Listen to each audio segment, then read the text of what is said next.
This is Jackie, and I am talking with Nic of Gatsbys American Dream. How you doing today? Oh, I'm doing great. Thank you for having me. Appreciate it. Of course, we've got new music. I want everyone to hear that new music from Gatsby's American Dream coming out. The EP Chyron comes out October 22nd. I know the answer to some of these questions because that's what I do, but who or what convinced you to return to the studio for the first time in over a decade?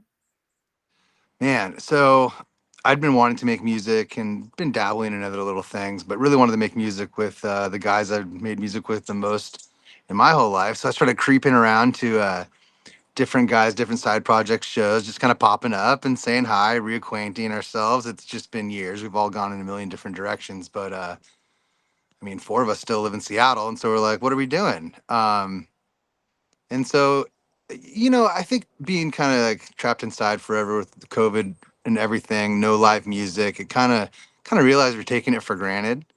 Um, and then also just the climate we find ourselves in right now. Punk bands need to be singing about things that are going on in the world right now. I mean, as small of a platform as we have, I think anybody with any sort of platform should use it. Should use it. Yeah. Absolutely, absolutely. So many of us are familiar with the Chiron that comes across on our many news programs that just kind of is like this endless feed of information. And I'm pretty sure a lot of us are just feeling kind of overwhelmed. Why does the title feel appropriate to you in these times? I mean, we're just like, we're inundated with nonstop headlines, and you'll be like, "Oh, it's only a week ago that such and such happened," and you're like, "We've just moved on at this point." It's pretty absurd, uh, but that's the reality of the situation right now. So I just kind of think, speaking to that, it's like just kind of a timestamp. Like we're gonna remember this time and be like, yeah, that kind of what was what it was like. I think our work is indicative of that as well. And a lot of these songs, are directly inspired by things that we're hearing every single day. So, you know, How do you personally manage what kind of feels like a bombardment of information? gosh, I mean, I doom scroll. I think we all do. That's how I fall asleep. I used to read books before bed, and now I just scroll. It's horrible. Um, then you have nightmares about the last thing you saw, and how do I deal with it? Honestly, like, this is pretty cathartic, writing music and just getting those frustrations kind of out of your head and onto the paper, and then ultimately onto a recording. So music has definitely helped. Yeah, I think it's hard for a lot of us to stay informed but not overwhelmed. So if you have any advice, I certainly do not claim to be an expert. Oh, watch sports. Tune off your brain for 2 seconds and just watch some sports. Yes. Yes, I like that. I just wish my team would stop sucking, but I'm a Commanders fan, so I'm used to them sucking. So, what Yep. can we do? The tracks on the EP are kind of short and like to the point. Was that intentional or just sort of, you know, a lot of punk music is hard and fast. Exactly. I mean, I didn't really want to. This wasn't the time for a 5 minute ballad, in my opinion. Subject matter and just the spirit of the project was like, let's just write some, 2 minute punk songs and get the hell out of here. I love the way you look at that. How is Chiron an evolution, sonically speaking, since Why We Fight? Holy cow. So, why we fight? I think I was 19 years old, 20 years old. I'm 43 now. Uh, Life's taken a lot of twists and turns. Um, but it's all experience, and I'd like to think that we're always evolving and getting better. I know that like physically, like like your voice never stops maturing or never stops changing. So when I listen to those recordings of myself at like 19 years old, it kind of blows my mind. It's very nasally, and I don't know. It's definitely of the time, but it's always good to keep evolving. So let's talk about each track's inspiration. Pitter Patter seems pretty on the nose politically. Tell us a little bit more about that. Uh, so that song in particular, um, I got a friend and we talk politics at the bar all the time, and he'd always go, "Oh, pitter patter," and so I was like, like I'm putting that in a song. So that's kind of where the bridge comes from for that. And just talking about what are we supposed to do when we don't have any options or any recourse? Uh, what options are we left with? And just the like, don't be surprised. There's all that outrage culture about everything, but like don't be surprised when the means come to an end. Like this is what happens when this happens. Like don't like this. Like look where we're at and how quickly we've gotten here. Yes, well said. Ready Player Two. I definitely love the wordplay once I found the inspiration about it.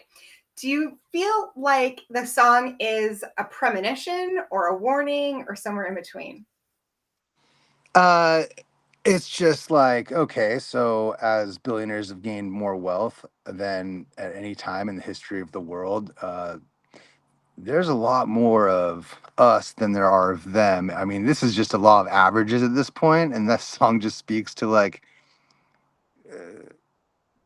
the more you concentrate wealth at the top. I mean,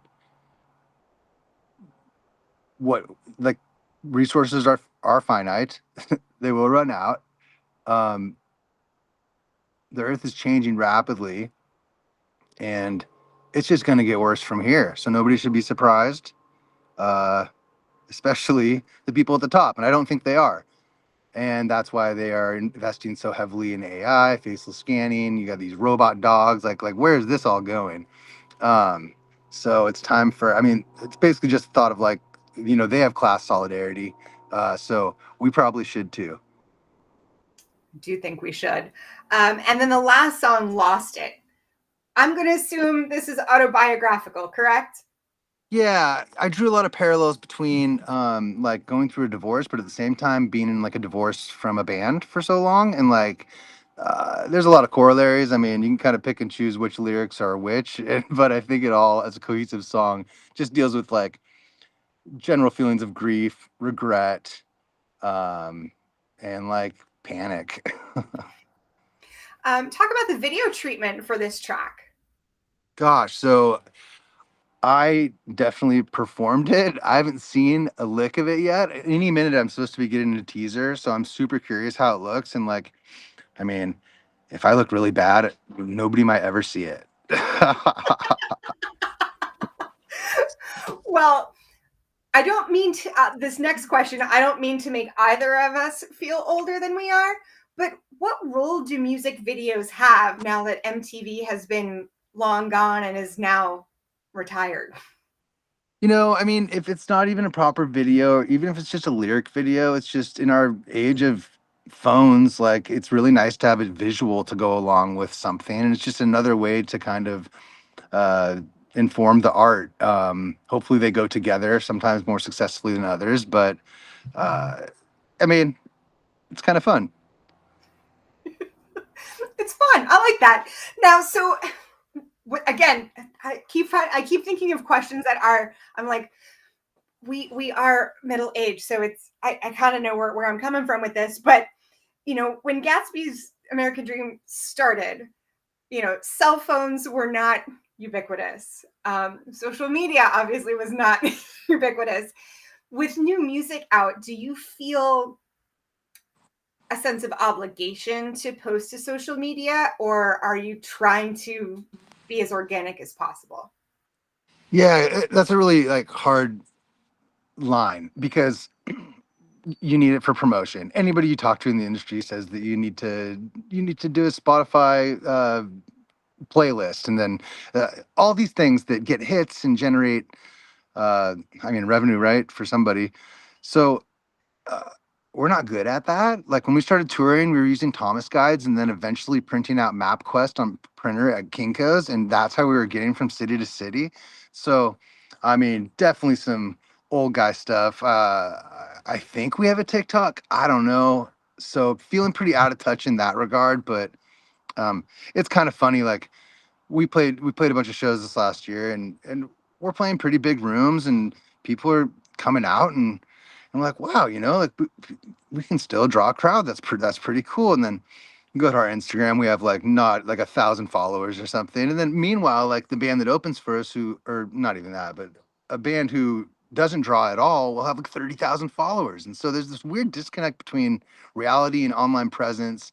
And I don't know, we're just kind of trying to figure it out, bouncing between, just really just try to make good music. That's kind of like we're just having fun with it. Yeah. With all of the, let's face it, really shitty news that's going on, like where do you find hope? God, I mean, I gotta believe that. I mean, this is so cliche, but that we all have so much more in common than we think. We're constantly pitted against each other, uh, when really the fight is a top versus bottom, and it's not a bunch of us fighting amongst ourselves. So as long as we fight amongst ourselves, I think the top 0.01% are pretty comfortable. But it's a full on effort to get us to fight against each other. So I just got to have hope in humanity. Um, that most people are good and want to do good. I think you can still see signs of that every day, and with any luck, maybe be the cause of some of that. Well said. I'm ready for the pendulum to swing the other way. Like, Yes. please, like any day now. Did you You say the mentioned, pendulum or the guillotine? touche. You mentioned you're doing some reunion shows. What comes up or what's up next? Do you even know what's up next after that? Well, so like we were playing all these really reunion shows, but we weren't playing any new music, and we're like, I mean, how long are we just gonna go around playing the same old songs? Like, we got to write some songs. So I mean, going forward, we're gonna play shows where we're playing new music for the first time, and I mean, it's only 3 songs, so most of our set will still be like fan favorites and stuff. Um, but I mean, big picture, I'd love to make a record. Like, this feels like a fun little EP, but it'd be like it was a really easy process. Um, uh, very joyful experience, the whole thing, just the camaraderie and being creative with each other again. And I don't see any reason to stop. Wonderful. Well, stay tuned for much more from Gatsby's American Dream. This is Jackie. Thanks to In the Key of Change in Chorus FM.